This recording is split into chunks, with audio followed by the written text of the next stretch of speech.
तो आ गए आप સ્વાગત કરશું તમારું આપણી યુટ્યુબ ચેનલ પી ક્લાસીસ ની અંદર. સ્ટુડન્ટ્સ, આ વિડીયો જોતા પહેલા હું તમને કંઈક કહું, એક ખાસ સાંભળી. જો તમે આ વિડીયોને જુઓ ને તો મારી તમને નમ્ર અરજ છે કે તમે આ વિડીયોની અંદર હું જે કાંઈ બોલું એને ધ્યાનપૂર્વક તમે સાંભળજો.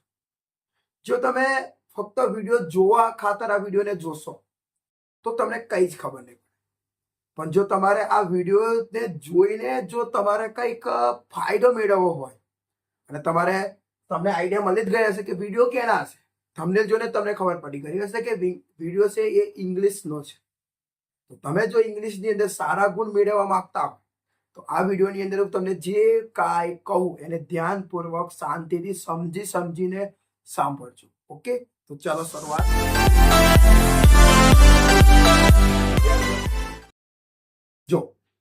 જો તમે આખા વર્ષ દરમિયાન ઇંગ્લિશની અંદર ઓલમોસ્ટ બધી જ તૈયારી કરી છે, તમે દરેક વસ્તુ ભણ્યા છો, તમે નિબંધ પણ તૈયાર કર્યા છે, તમે પિક્ચર પણ તમે કમ્પ્લીટ કર્યા છે, તમને ગ્રામર પણ આવડે છે, તમને ફકરાના પ્રશ્નોના જવાબ પણ તમે તૈયાર કર્યા છે. ઇન શોર્ટ, તમે આખા વર્ષ દરમિયાન ઇંગ્લિશની અંદર બધી જ તૈયારી કરી છે.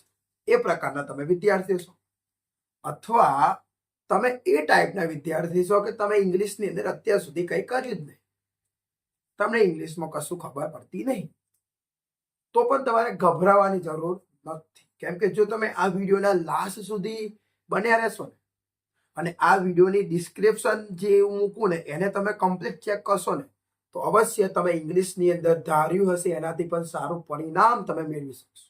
હા વિદ્યાર્થી, આજે હું તમને ઇંગ્લિશની અંદર તમારું સામાજિકનું પેપર ઓલરેડી પતી ગયું છે. ઓકે, તો હવે આપણો ટાર્ગેટ છે ઇંગ્લિશ. તો હું તમને કઈ ઇંગ્લિશની અંદર આજે કઈ મોસ્ટ વસ્તુ નથી આપવાનું, પણ આજે હું તમને આ વિડીયોના માધ્યમથી આજે હું તમને ઇંગ્લિશની અંદર તમારે કેવી રીતે ફૂલ રિવિઝન કરવું જોઈએ, ઇંગ્લિશની અંદર તમારે કેવી રીતે પુનરાવર્તન કરવું જોઈએ, કેવી રીતે રિવિઝન કરવું જોઈએ કે જેથી તમારા ઓછા ટાઈમની અંદર બધા જ ટોપિક કવર થઈને બધું જ રિવિઝન થઈ જાય, જેથી તમારું પરિણામ બેસ્ટમાં બેસ્ટ આવે, તમે ધારેલા માર્ક્સ તમે આસાનીથી મેળવી શકો. એ રીતે ડિઝાઇન કરેલું છે. તો વિડીયોને એકદમ કમ્પ્લીટ રીતે જોજો અને હું તમને આજે પ્રોમિસ આપું છું કે આ વિડીયોના ડિસ્ક્રિપ્શનની અંદર હું તમને બધી જ મોસ્ટ વસ્તુ તમને આપીશ પીડીએફ દ્વારા. પણ એના માટે એક શરત છે કે તમે આ વિડીયો જેવો જુઓ અને જો તમારે આઈએમપી નિબંધ જોઈએ છે, આઈએમપી ઈમેલ જોઈએ છે, ગમે તે જોઈએ છે, તમે આ વિડીયોને જોઈને તમે કમેન્ટની અંદર જઈને કમેન્ટ કરો. જે વિદ્યાર્થી જે કમેન્ટ કરશે એ કમેન્ટના અનુલક્ષીને હું ડિસ્ક્રિપ્શનની અંદર લિંકો મોકલીશ. ડાયરેક્ટ નહીં મોકલું. માની લો કોઈ વિદ્યાર્થી કમેન્ટ કરે છે કે સર મારે આ નિબંધ જોઈએ છે, તો હું નિબંધ એના માટે અવશ્ય મૂકીશ. મારી જોડે બધું જ છે. હું 5 વર્ષથી ટ્યુશન કરાવી રહ્યો છું કોચિંગ સેન્ટરની અંદર. વિદ્યાર્થીઓ, હું 5 વર્ષથી ઇંગ્લિશ ભણાવી રહ્યો છું, વિજ્ઞાન ભણાવી રહ્યો છું. તો મારા અનુભવના આધારે હું તમારી સામે આજે આ વિડીયો લઈને આવ્યો છું. તો એન્ડ સુધી જોજો, બહુ ફાયદો થશે. તો શરૂઆત કરીએ. ધોરણ 10 ફૂલ રિવિઝન કરવાનું છે. કાપા ફૂલ રિવિઝન જેટલું થાય એટલું ફૂલ રિવિઝન કેવી રીતે કરશું તો વિદ્યાર્થીઓ ધ્યાનથી સમજો કે જે ઇંગ્લિશ છે, ઇંગ્લિશનું જે પેપર મેં મારી દ્રષ્ટિથી હું તમને કહું છું, ઇંગ્લિશને મેં 3 ભાગમાં ડિવાઈડ કર્યું છે. તમે જો ઇંગ્લિશને મેં 3 ભાગમાં ડિવાઈડ કર્યું. પહેલું તમે જુઓ કે પ્રશ્નોના જવાબ વિભાગ. એક વિભાગ મેં કેવો બનાવ્યો? પ્રશ્નોના જવાબ. એટલે જે પ્રશ્નો પૂછાય એ પ્રશ્નોના જવાબ. હવે તમને કહું અહીંયા શું, તો તમને ખબર હશે કે ઇંગ્લિશની અંદર જે વિભાગ એ સેક્શન એ છે, તો સેક્શન એ ની અંદર ફકરામાંથી પ્રશ્નોના જવાબ પૂછાય છે, એ કવરમાં આવશે. સાથે સાથે કવિતામાંથી પ્રશ્નોના જવાબ, પોએમમાંથી પૂછાય, એ પણ આમાં. પેલો ઇન્ટરવ્યુ હોય એમાંથી પણ પ્રશ્ન પૂછાય, એ પણ આમાં. નોન વેર્બલ ડેટા હોય, પેલું ચિત્ર કંઈક આપેલું હોય એનાથી પ્રશ્ન પૂછાય, એ એમાં. પેલું નહીં આવતું બેંકનો કોઈ ચેક આવે અથવા કોઈ દુકાનનું આવે, ગમે તે આવે એની વાત. બીજો આપણો ભાગ છે ગ્રામર વિભાગ. યસ, આની અંદર આપણે ગ્રામરના જેટલા ટોપિક 10મા ધોરણના ઇંગ્લિશના પેપર પૂછાય એ બધા લઈ લીધા છે. એન્ડ લાસ્ટ તમે લેખન વિભાગ, જેમાં આપણે નિબંધની વાત કરશું, એમાં આપણે ઈમેલની વાત કરશું અને પિક્ચરની પણ વાત કરશું. તો મેં તમારા માટે ઇંગ્લિશને 3 ભાગમાં વિભાજિત કર્યા છે, ડિવાઈડ કર્યા છે. તો ચલો હવે વાત કરીએ કે તમારી શરૂઆત કઈથી. તમને આઈડિયા મળી ગયા છે કે સાહેબ આપણે આ રીતે રિવિઝન કરવાનું છે. હા, આપણે આ રીતે રિવિઝન કરવાનું છે કે આ ભાગમાં આનું રિવિઝન કરવાનું, આ ભાગમાં આનું રિવિઝન ને આ ભાગમાં આનું. પણ હવે શરૂઆત કઈ નહીં કરો સાહેબ. હું પહેલો શું કરું સાહેબ? હું લેખન વિભાગથી શરૂઆત કરું સાહેબ. હું નિબંધ તૈયાર કરું સાહેબ. હું ઈમેલો કરું કે સાહેબ એ પછી કરું? સૌથી પહેલા હું ફકરાના પ્રશ્નોના જવાબ છે, કવિતાના પ્રશ્નો જવાબ એ કરું કે પછી સાહેબ આ તમે જે ગ્રામર કીધું એ ગ્રામર કરું? એ બધાનો તમને જવાબ આપું છું. પછી તમે ખુદ કહેજો કે હા સાહેબ તમારી વાત એકદમ સાચી છે. દેખો, સૌથી પહેલા તમને એક ક્લિયર શબ્દમાં કહી દઉં કે ઇંગ્લિશ, જો તમારે ઇંગ્લિશનો ગ્રામર છે ને એ એક પાયો છે. યસ, જો તમારે ઇંગ્લિશની અંદર ગમે તે હોય, તમારે ઇંગ્લિશ બોલવું હોય કે ઇંગ્લિશ લખવું હોય, તો તમને ઇંગ્લિશમાં ગ્રામર આવડવું બહુ જરૂરી છે. જો તમને ગ્રામરમાં નથી ફાવતું તો પછી થોડીક તકલીફ પડશે. યસ, તમારે જો ઇંગ્લિશની અંદર કોઈ નિબંધ લખવો હોય, કોઈ ઈમેલ લખવો હોય, ગમે તે, જો પત્ર લખવો હોય, લેટર લખવો હોય, રિપોર્ટ રાઇટિંગ લખવો હોય, ગમે તે લખવું હોય, તો જો તમારે ગ્રામર આવડતું હોય તો જ તમે લખી શકો, બાકી તમે ના લખી શકો. એટલે આ એક ભાગ મુખ્ય વસ્તુ કહેવાય. હવે આ મુખ્ય કેવી રીતે હું તમને કહું. દેખો, આ મુખ્ય છે કેવી રીતે? જો પેરેગ્રાફની વાત કરવામાં આવે કે ફકરામાંથી પ્રશ્નોના જવાબ વિદ્યાર્થી જે લખો છો, સાચું કહો, એ દરેક પ્રશ્નોના જવાબ કાર્ડ પ્રમાણે હોય. માની લો કે તમને સાદા ભૂતકાળમાં કોઈ પ્રશ્ન આપ્યો હોય તો એનો જવાબ સાદા ભૂતકાળમાં લખો. કોઈ પૂર્ણ વર્તમાન કાળમાં પૂછ્યો હોય તો પૂર્ણ વર્તમાન કાળમાં લખો. ઇન શોર્ટ, પેરેગ્રાફમાંથી આન્સર લખવા એ પણ તમારા ગ્રામર ઇમ્પોર્ટન્ટ જ છે. પોયમમાંથી પણ ઇમ્પોર્ટન્ટ જ છે. નોન વર્ડ ડેટામાં પણ ઇમ્પોર્ટન્ટ. ઇન્ટરવ્યુ મતલબ પેરેગ્રાફમાંથી પ્રશ્નોના જવાબ લખવામાં ગ્રામરનું મહત્વ વધારે છે. એ જ પ્રમાણે હું તમને અહીંયા લેખક, જો તમારે કોઈ નિબંધ લખવો છે, એક્ઝામ્પલ તરીકે તમારે તમારા બેસ્ટ ફ્રેન્ડ વિશે નિબંધ લખવો છે, તમારે એવું કહેવું છે કે તે દરરોજ નિશાળ જાય છે, તો એનું ઇંગ્લિશ તમારે શું થાય? He goes to school every day. તો તમારે નિબંધ લખવો હોય, ઈમેલ લખવો હોય કે પિક્ચર લખવો, અહીંયા પણ વિદ્યાર્થીઓ જરૂર બધી કેમ આવે? ગ્રામરની અંદર આવે. એટલે તમારે સૌથી પહેલા તો મારા હિસાબથી, મારા અંતર્ગત, જો તમે આ કરો તો તમારો ફાયદો જ છે. જો તમે આ કરશો તો તમારે અહીંયા પણ ફાયદો થશે અને અહીંયા પણ ફાયદો થશે. બાકી તમે સૌથી પહેલા આ કરશો, પછી આ કરશો, પછી એનો શું મતલબ? સૌથી પહેલા આને જે મેન પાયો છે એ કરો, આ કરશો, જેથી તમારે અહીંયા ફાયદો થશે અને અહીંયા તમને આસાનીથી આવી જશે. પછી તમે અહીંયા આવી જાઓ. તો મારા હિસાબથી તમારે સૌથી પહેલા આ ભાગનું રિવિઝન કરવું જોઈએ. તમારે સૌથી પહેલા ઇંગ્લિશમાં ગ્રામર વિભાગનું રિવિઝન કરવું જોઈએ, કારણ કે ફકરામાંથી પ્રશ્નોના જવાબમાં પણ ગ્રામર ઇમ્પોર્ટન્ટ અને લેખન વિભાગમાં પણ ગ્રામર ઇમ્પોર્ટન્ટ છે. હવે હું તમને કહું આમાં તમારે શું કરવું. તો સૌથી પહેલા વિદ્યાર્થીઓ, તમે 10મામાં ભણતા હોય તો પણ અથવા 12માં ભણતા હોય તો પણ સૌથી પહેલા તમારે ટેન્સીસનું રિવિઝન કરવું જોઈએ. હવે હું તમને એવું નહીં કહેતું તમે બધું લાઈન બેઝ તમે બધું લખ કરો, એવું નહીં કહેતું. ટેન્સ ખોલો અને ટેન્સની અંદર દરેક કાર્ડ આવે. Simple present tense, simple past tense, simple future, continue present, continue past, continue future, perfect past, perfect past, perfect present, સાદો વર્તમાન, સાદો ભૂતકાળ, સાદો ભવિષ્ય, ચાલુ વર્તમાન, ચાલુ ભૂતકાળ, ચાલુ ભવિષ્ય, પૂર્ણ વર્તમાન, પૂર્ણ ભૂતકાળ. આ જેટલા પણ કાર્ડ છે ને એની તમે દરેક કાર્ડની વર્બ ફોર્મ, વાક્ય રચનાને તમે કમ્પ્લીટ રીતે તૈયાર કરો, રિવિઝન કરો. ઓકે, તો એ રીતે તમે ટેન્સીસનું રિવિઝન કરો સૌથી પહેલા. જેવું તમારું ટેન્સીસનું રિવિઝન થઈ જાય છે, ત્યારબાદ તમે તમારા પેપરની અંદર તમને ખબર છે કે વિભાગ ડી ની અંદર ડુ એસ ડાયરેક્ટેડ પૂછે છે. તો એ ડુ એસ ડાયરેક્ટેડની અંદર તમે જો ડુ એસ ડાયરેક્ટેડની અંદર ટોટલ તમને 2 પેરેગ્રાફ પૂછવામાં આવે છે. તમને ખબર હશે એ 2 પેરેગ્રાફ કયા ટોપિકના હોય એવું તમને કહ્યું. Change the tense, change the person, change the gender, change the number અને ચેન્જ ધ વોઇસ, એટલે એક્ટિવ વોઇસ, પેસિવ વોઇસ. આ 5 ટોપિકમાંથી ગમે તે 2 ટોપિકના તમને એક ફકરા પૂછવામાં આવે છે. તો વિદ્યાર્થી તમે શું કરો? જો તમને આવડતું હોય તો કોઈ વાંધો જ નથી, જો ન આવડતું હોય તો તકલીફ પડશે. તો સૌથી પહેલા તમે ચેન્જ ધ ટેન્સ જે ટોપિક છે એ ખોલો. એના બાદ તમે તમને જે લાગતું હોય કે તમે એના થોડાક 4-5 પેરેગ્રાફ તમે એના સોલ્વ કરો. 4-5 પેરેગ્રાફ તમે એના સોલ્યુશન કરો. હું એવું નહીં કહેતો 4-5 જ કરો, એ તમારા પર ડિપેન્ડ કરે છે. કે માની લો કે તમે કોઈ જગ્યાએ ટ્યુશન કોચિંગ સેન્ટરમાં જોશો ને એ લોકોએ તમને જેટલા પેરેગ્રાફ સોલ્વ કરાયા, માની લો કે 20 પેરેગ્રાફ સોલ્વ કરાયા, તો તમે શું કરો? એ 20 લખવાની વાત નહીં કરો, પણ તમે એ 20માંથી તમને જેમ લાગતા હોય એ ગમે તે 4-5 પેરેગ્રાફ તમે સોલ્વ કરી દો, અને જે બીજા પેરેગ્રાફ રહ્યા એના પર તમે નજર માનો, એને એકવાર જોઈ લો. એ જે તમે ચેન્જ ધ ટેન્સનું તમે રિવિઝન કરો. ત્યારબાદ ચેન્જ ધ પર્સન, એના પણ 4-5 પેરેગ્રાફ લખી દો, બીજા પર નજર મારો. ઓકે, એ પ્રમાણે ચેન્જ ધ જેન્ડરની અંદર પણ તમે એનું રિવિઝન કરી દો. રિવિઝન કરજો, જે બનાવવામાં આવે ચેન્જ ધ જેન્ડરમાં જે બનાવ્યું હોય એનું પણ તમે રિવિઝન કરો. એના પર પેરેગ્રાફ લખો અને પછી બીજા જે બધા રિવિઝન, એ પ્રમાણે ચેન્જ ધ નંબર, એક વચનનું બહુવચન જોઈ લો એ પ્રમાણે.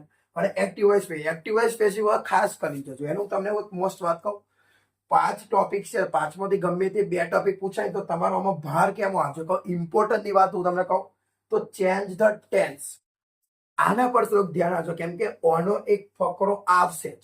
અને બીજું એનાથી પણ મોસ્ટ ઇમ્પોર્ટન્ટ કહું, active voice passive voice. Yes વિદ્યાર્થીઓ, એક્ટિવ વોઇસ પેસિવ વોઇસનો એક ફકરો તો અવશ્ય આવે. યાદ રાખજો, અવશ્ય એટલે 100% એક આવે. એને તમે કમ્પ્લીટ જોઈ લો. ઓકે, જેવું તમારું આ ડુએસ ડાયરેક્ટરનો ટોપિક કમ્પ્લીટ થાય છે એના પછી તમે ડાયરેક્ટ ઇનડાયરેક્ટ સ્પીચનું રિવિઝન કરો. હવે તમને તમારા સાહેબે ડાયરેક્ટ ઇનડાયરેક્ટ સ્પીચમાં જે કાંઈ બનાવ્યું હોય, જેટલા ફેરફાર બનાવે, સર્વનામના ફેરફાર, કાળમાં ફેરફાર, નજીકતા દર્શક શબ્દમાં ફેરફાર, એ રિવિઝન કરો. એના બાદ વાક્યના પ્રકાર, વિધાન વાક્ય, યસનો પ્રશ્નાર્થ, WH પ્રશ્નાર્થ, આજ્ઞાત વાક્ય, ઉદ્ગાર વાક્ય, આ બધા વાક્યનું તમે એક વાર જોઈ લો. એના બાદ તમે 2 કે 3 અથવા 4 ડાયરેક્ટ ઇનડાયરેક્ટ સ્પીચ લો અને એને તમે ઘરે બેસીને સોલ્વ કરો. તમને ખબર તો પડે ને કે તમે જે લખો છો સાચું છે કે ખોટું. એટલે તમારે ડાયરેક્ટ ઇનડાયરેક્ટ સ્પીચનું રીતે રિવિઝન કરવું જોઈએ. ત્યારબાદ કન્જેક્શન, તમારા સાહેબે તમને જે કાંઈ કન્જેક્શન બનાવ્યા હોય એ દરેક કન્જેક્શનને એક વાર જોઈ લો, અથવા તમે અત્યાર સુધી જેટલી પ્રેક્ટિસ કરી હોય એના પર નજર માર લો. જોઈ પહેલા તો કન્જેક્શન એટલે જોઈ લો. ગુજરાતી ખાસ જોઈ લેજો. જેમ કે બટ હોય તો બટનું ગુજરાતી, બટ એટલે પરંતુ થાય, છતાં પણ થાય. ક્યારે વપરાય? તો જ્યારે વિરોધ હોય ત્યારે વપરાય. પછી બીકોઝ એટલે કારણ કે, ક્યારે વપરાય? તો જ્યારે વાક્યમાં કારણ હોય તો. સો એટલે શું થાય? સો એટલે માટે, તેથી, એટલે. ક્યારે આવે? જ્યારે પરિણામ દર્શાવવાનું હોય. તો એ બધું જોઈ લેવાનું, બરાબર.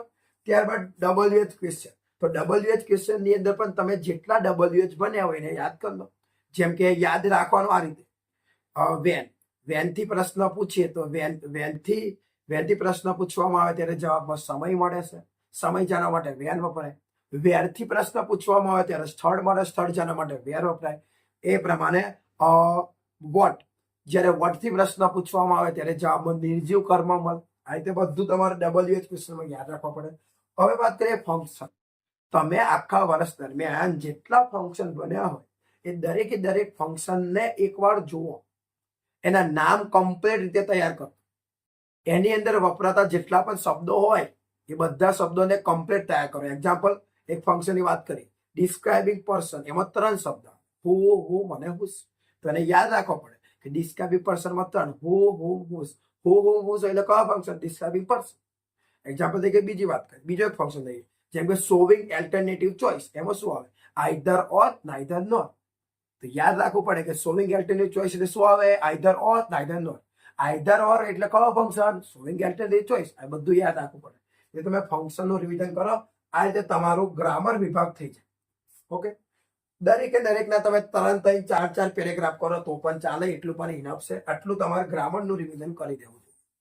હવે વિદ્યાર્થીઓ, આ જેવું રિવિઝન થઈ જાય, હવે તમારી પાસે 2 પોઈન્ટ કે તમે પ્રશ્નોના જવાબ કરો કે પછી તમે રાઇટિંગ વિભાગ કરો. આ તમારા પર નિર્ભર કરે છે કે તમે સૌથી પહેલા શું કરો છો. તમારે આ કરવું જોઈએ કે આ, એ તમારા પર આધાર રાખે છે. પણ એક વાત યાદ રાખો, તમે જે કરો, ચલો આપણે માની લઈએ હું મારા અંતર્ગત તમને કહું તો સૌથી પહેલા તમારે લેખન વિભાગ કરવો છે. એટલે 2nd નંબર પર હું આને લેખન વિભાગ. હવે લેખન વિભાગમાં હું તમને કહી દઉં તો જુઓ, લેખનની અંદર સૌથી પહેલા નિબંધ લેખન પૂછાય. નિબંધ કેટલા નિબંધ? નિબંધ તમારા 6 માર્ક્સનો હોય, તમને 3 નિબંધ આપવામાં આવે, તેમાંથી ગમે તે એક લખવાનો છે. તો હવે દેખો, એની અંદર થોડીક હું તમને સમજાવી દઉં. નિબંધની અંદર તમે ખાસ જોજો, કેમ કે આની અંદર હું તમને કંઈક આપવાનો ટ્રાય કરીશ. નિબંધની અંદર વિદ્યાર્થીઓ કંઈક આવા નિબંધ તમારી સામે આવી છે. જુઓ, જસ્ટ સમજો. My favourite teacher, my mother, my neighbour, my best friend, my national leader, my favourite cricketer, my favourite scientist. આવા તમારી સામે નિબંધ આવી છે.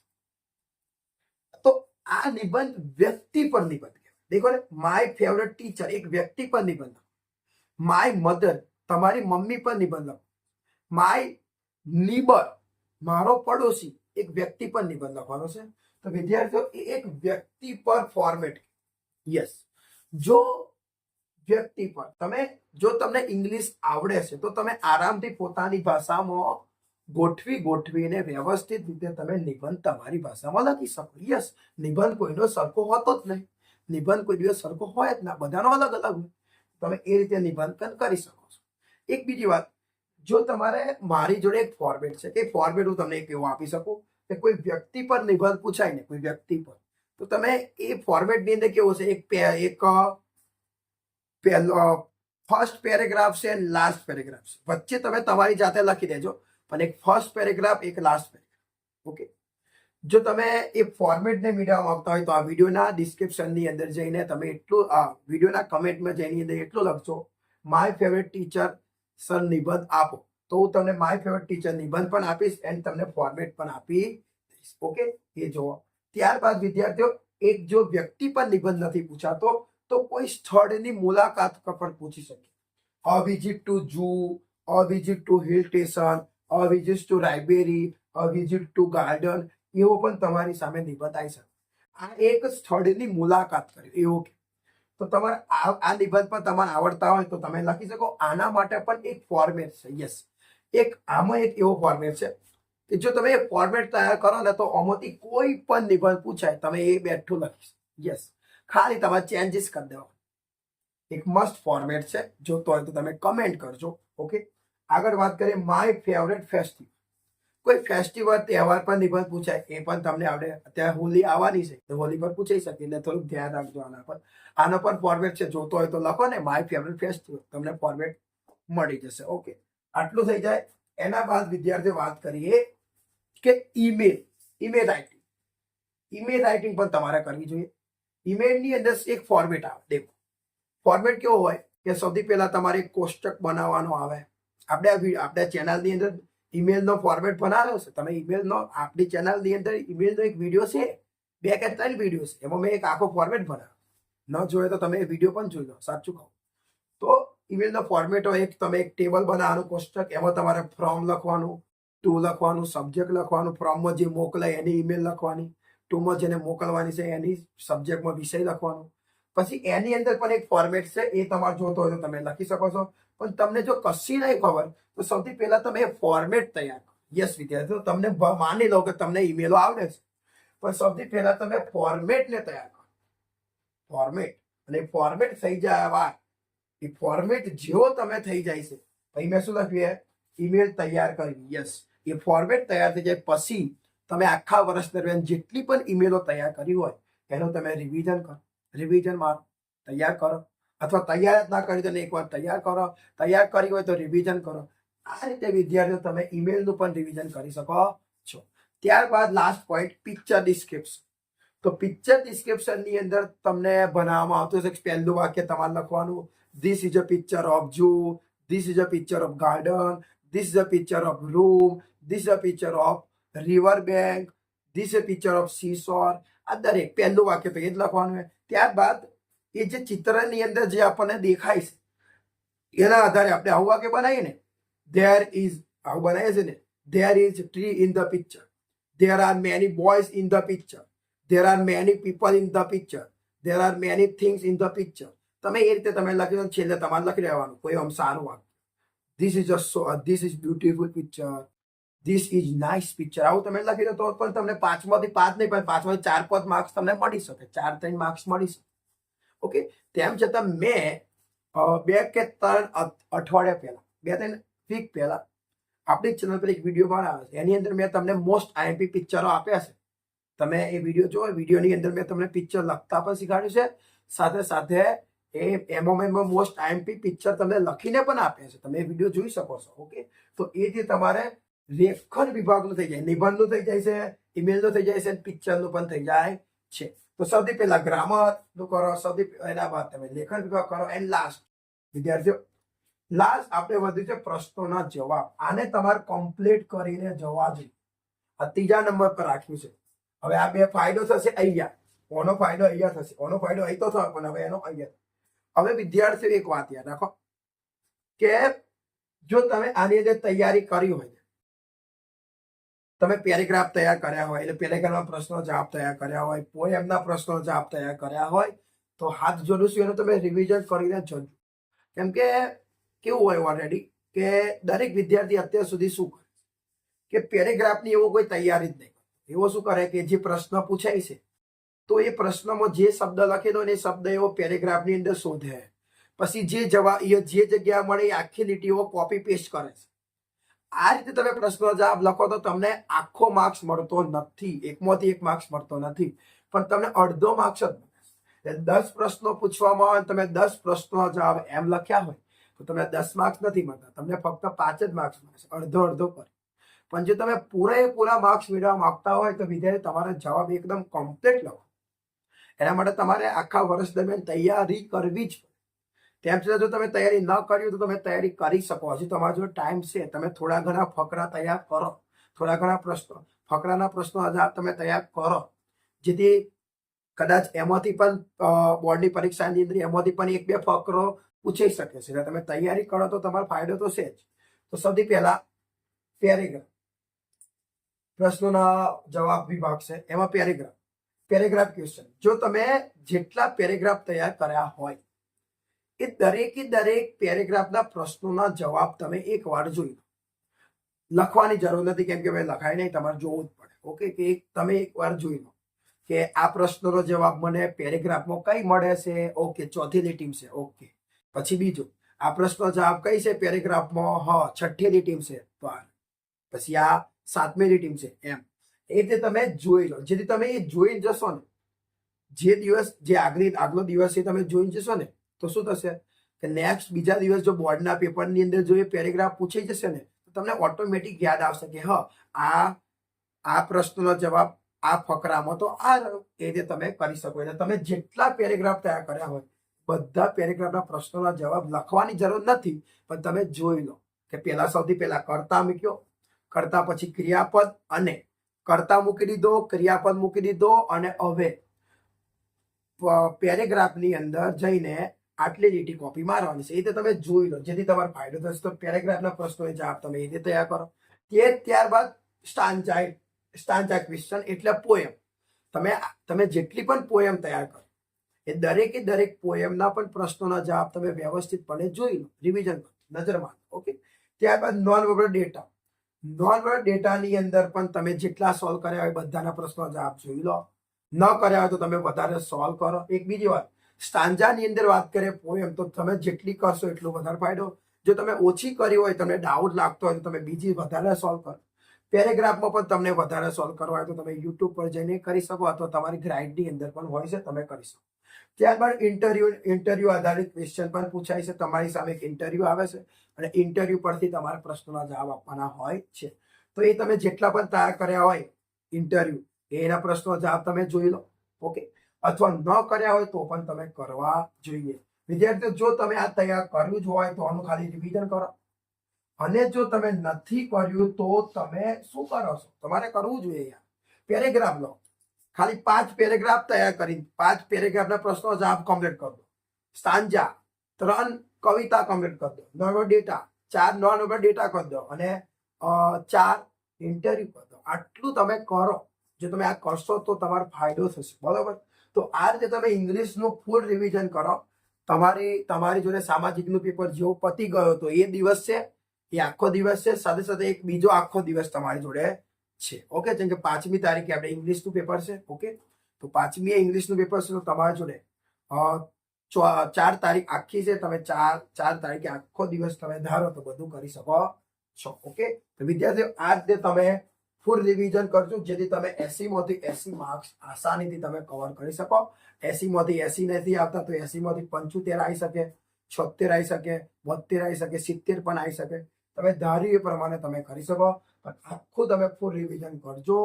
જો તમને આ વિડીયોથી કંઈક ફાયદો થયો હોય તો પ્લીઝ વિડીયોને લાઈક કરીને જજો. ચેનલ સબસ્ક્રાઇબ ના કરી હોય તો ચેનલને સબસ્ક્રાઇબ કરી દેજો. અને જો તમારે આ ફોર્મેટ જોઈએ છે તો કમેન્ટની અંદર જઈને તમે અવશ્ય લખજો. હું તમારી કમેન્ટને એકદમ ધ્યાનપૂર્વક જોઈશ અને તમારે સુધી એ અવશ્ય પહોંચાડી દઈશ. ઓકે, તો આ રીતે રિવિઝન કરશો. રિવિઝન તમે કરી શકો એના માટે બેસ્ટ ઓફ લક. અને તમારું ઇંગ્લિશનું પેપર એકદમ સરસ મજાનું જાય એવી હું તમને અપેક્ષા સાથે શુભેચ્છા આપું છું.